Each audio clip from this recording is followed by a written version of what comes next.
Africa Move, l'espoir du continent. Régalienne, de sécurisation des personnes, mais aussi de stabilisation du pays.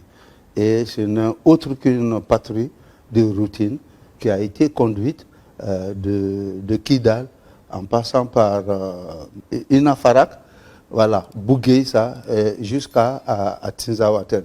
C'était alors une bataille de survie pour les groupes armés terroristes. Vous savez, nos forces ont quitté depuis le 19 à Kidal pour converger d'abord vers Inafarak. Et Inafarak, elles ont pris possession de cette localité pour continuer sur Bougueïssa et après Bougueïssa, Tinzaouaten. C'est aux abords de Tinzaouaten alors qu'elles ont reçu les premières attaques terroristes. Et avec cette attaque, alors les terroristes ont été mis en déroute et avec du recul, alors ils ont pu se coaliser, ils ont pu faire un mariage de circonstances en faisant appel aux autres groupes terroristes de la sous-région pour venir les appuyer.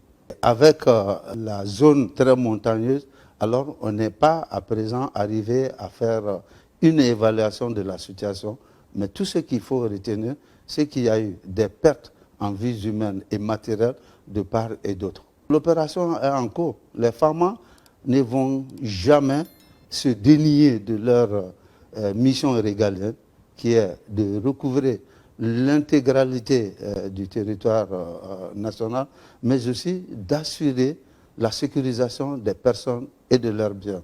Et les FAMA sont engagés à cet effet, et les FAMA, malgré les vicissitudes, vont se combattre jusqu'au dernier, vont combattre jusqu'au dernier souffle. Nous n'allons jamais reculer. Notre mission, c'est d'assurer la sécurisation, la libre circulation des personnes et des biens, mais aussi de stabiliser ce pays.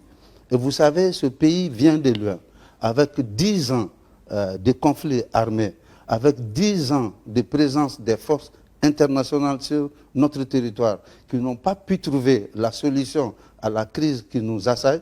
Alors, les forces armées maliennes sont aujourd'hui seules à faire face à cette cohorte de terroristes et disons à cette cohorte de terroristes internationaux qui sont sur notre territoire et qui ne veulent pas que les FAMA aillent jusqu'au bout de leur mission.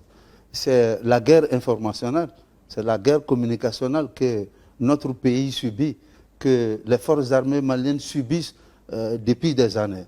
Et il faudrait bien que la population comprenne que ce que ces forces, ce que ces médias qui sont en train de dénigrer nos forces, qui sont en train de porter l'opprobre sur nos forces, que la population malienne sache que c'est des tentatives de déstabilisation de notre pays.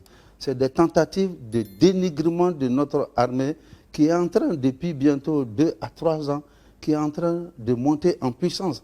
Alors si pendant 10 ans, les forces internationales, ce que les forces internationales n'ont pas pu faire au Mali, et que pendant 2 ans, les forces armées maliennes sont en train d'abattre ce travail titanesque sur le terrain, il va de soi qu'il y ait des gens pour remettre en cause tout ce que les forces armées maliennes sont en train de faire aujourd'hui. Il faudrait bien que les populations comprennent cela. Il faudrait bien que les Maliens se rendent compte que ce soit les forces armées maliennes, que ce soit le Mali, quand nous sommes dans une dynamique alors de déstabilisation par les forces extérieures. Cette population ne perd pas confiance en leur armée et qu'elle soutienne son armée. Et cette armée est là pour la population malienne. Et tant qu'on le peut, on le fera pour cette population. Et c'est de notre ressort de sauvegarder ces populations, c'est de notre mission de sécuriser cette population et on le fera jusqu'à notre dernier souffle. Depuis que les opérations ont commencé, les populations ne cessent d'informer les forces armées maliennes sur les mouvements des forces terroristes, sur leurs sanctuaires, mais aussi sur leur logistique, leurs points de ravitaillement Et c'est en cela que les forces armées maliennes se sont engagées à lutter contre les forces obscurantistes jusqu'à leur dernier retranchement.